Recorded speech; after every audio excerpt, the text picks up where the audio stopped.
All right, welcome everyone. This is DB Talkin Now, talking the Birds, talking the Philadelphia Eagles. I am Dylan Brown. I am your host. All right, let's go ahead and get into it.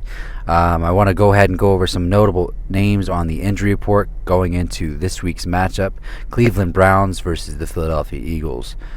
Starting with the big first name is Myles Garrett, defensive end along the Browns' defensive line. League leader in sacks so far this season and is having a phenomenal season, probably his best season of his career so far to date. Was placed on the COVID-19 list, so he will not be going this week for the matchup along with left tackle Jack Conklin, big blindside protector for Baker Mayfield. So two big losses for the Cleveland Browns, I would say. You know, it's always sad to hear when this happens. COVID is a crazy thing that we're all going through, and so necessary protocols need to be taken, obviously. So I do wish Jack Conklin and Myles Garrett best of luck and best of health, and hope they get better quick. They both are great players, and both are performing phenomenally for their franchises. So hopefully they get better health. They get better soon and get nice back and healthy. As an Eagles fan, hoping that we win this week and turn things around. I can tell you right now, I am not upset whatsoever that we will not be seeing Myles Garrett lining up across from Carson Wentz. So that I can say I am relieved about. However, as I said before, wish him well. I also want to get into the fact that, we also had a few players of our own listed on the COVID-19 list this week that we went ahead and put on there. 3 wide receivers, as a matter of fact. I mean, the wide receiver group cannot stop taking hits, it seems. But I'll go ahead and list these names. They're not as notable as the 2 names for the Browns that I just listed. However, it's still sad to hear and always makes you worried. Just in regards to the rest of the team. Wide receiver J.J. Arcega-Whiteside was placed on the COVID-19 list. Wide receiver Deontay Burnett was placed on the COVID-19 list, and along with rookie wide receiver John Hightower was placed on the COVID-19 list this week.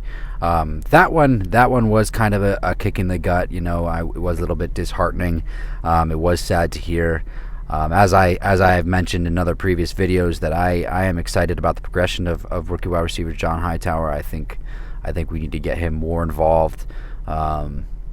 He's been that great deep threat option that we need to see progress and build rapport with Carson Wentz, and I think nothing but good things will come from that. So it was a little bit disheartening to see him on the COVID-19 list. However, positive optimism that did go ahead and occur, that I did see as far as the injury report was concerned. It does look like John Hightower did participate in practice yesterday, Thursday. So that is a good thing to see. I don't know what they're going to do with him moving forward. They're probably going to hold him out, precautionary reasons. I'm not really sure what the policy protocol is regarding that, but it was a bit of a shocker that they did hold him out for that specific reason, and then was full participant on Thursday. So that was a bit odd to see. Another thing I also saw as well is that quarterbacks coach Press Taylor and wide receivers coach Aaron Moorhead will not be available for the team on for the game this Sunday at 11 a.m. Eastern Standard Time. It seems like they are being held out with illness concerns as well. So report is that there are other offensive assistants that will take up the responsibilities and assist Doug this coming Sunday. So no surprise there. We are not short on offensive assistants. Thank you, Howie Roseman. But also what I also want to say is some more good news is that we did go ahead and activate left guard Issac Seumalo back to the 53-man roster. So that is phenomenal. That is phenomenal news to hear. hopefully he can pick up where he left off. Obviously, he's going to run into some rust, coming back, but as he gets back into the swing of things, I think that will be an added boost of stability along that left side of the offensive line, and hopefully give some added protection for Carson Wentz, to give him some time in the pocket, and kind of decrease the amount of hits that he's been taking this season so far. So that is good news as well. The one thing I want to say about the offensive line, just over the last couple of weeks, I was number one, 100% number one advocate for Jordan Mailata to stay at the left tackle position when Jason Peters went down, and so I did not want us to move him whatsoever when Jason Peters came back. However, I must say that Jason Peters has looked pretty darn good the last 2 games. So despite some of our offensive woes, the last 2 games out of the rest of them, out of the many games that we've played so far this season, last 2 games Jason Peters did look really, really well. Played really well both against Dallas and the Giants. So that is really good. I hope he continues with that high level of play, and then getting Issac Seumalo back can only build upon that success along the left side. Lane Johnson did report that he does have a neck injury. It seems like he's going to be okay. He's going to be good to go for this game, so that's good to hear. This will be his second game back from injury. So that's always a good thing. He did play well against the Giants this past week, so nothing but forward movement from here on out. Hopefully he doesn't run into any snags or anything like that moving forward. So another report, no huge update regarding Jordan Howard quite yet. I guess there is one, noticing that the Eagles are going to and expected to sign him to the practice squad. So once I heard that news, I was a little bit disheartened, I must say, because I want to see, I want us to have that power back, back in Philly. I obviously do understand he's probably got some rust and probably needs to build upon some sort of continuity within himself and within the team. But after thinking about it, I did remember that we did go ahead and implement the ability to protect practice squad players this offseason.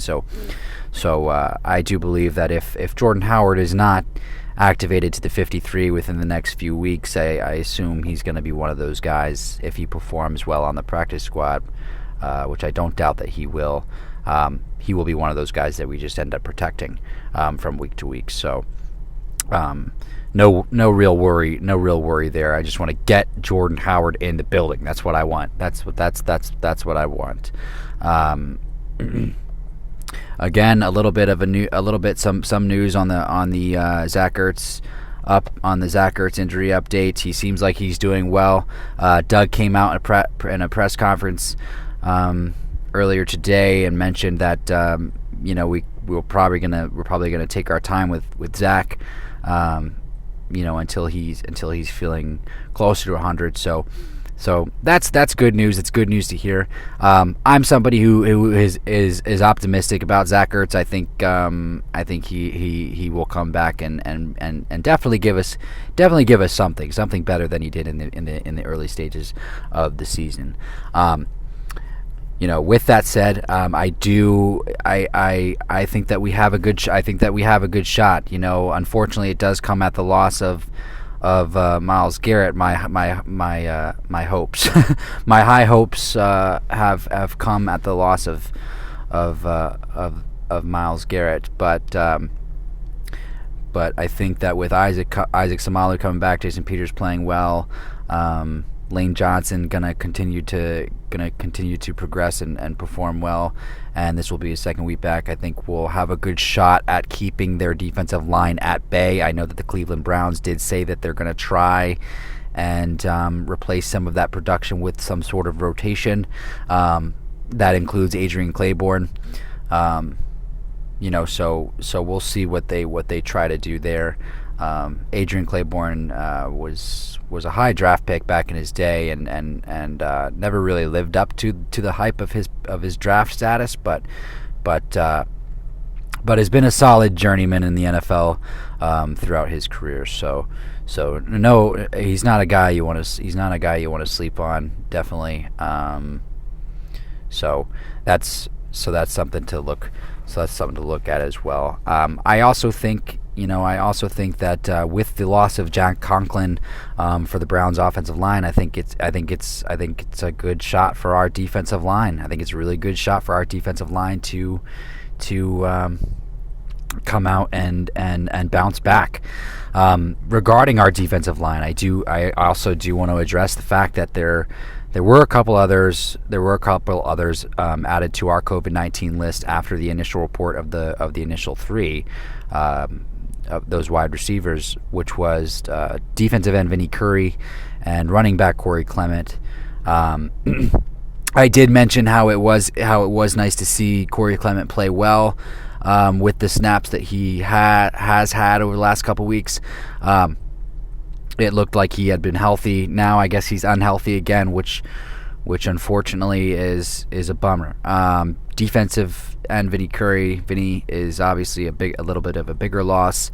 However, we do have Josh Sweat, Derek Barnett, and quite a few guys that will be able to probably fill that void with his absence. So I expect that out of Josh Sweat and Derek Barnett. So with that said, that's pretty much what I have going forward with this, ahead of this matchup so far. So I appreciate you guys coming in and joining me. This is DB Talkin Now. Dylan Brown, your host. You guys have a beautiful evening. Go Birds. Let's do it, baby.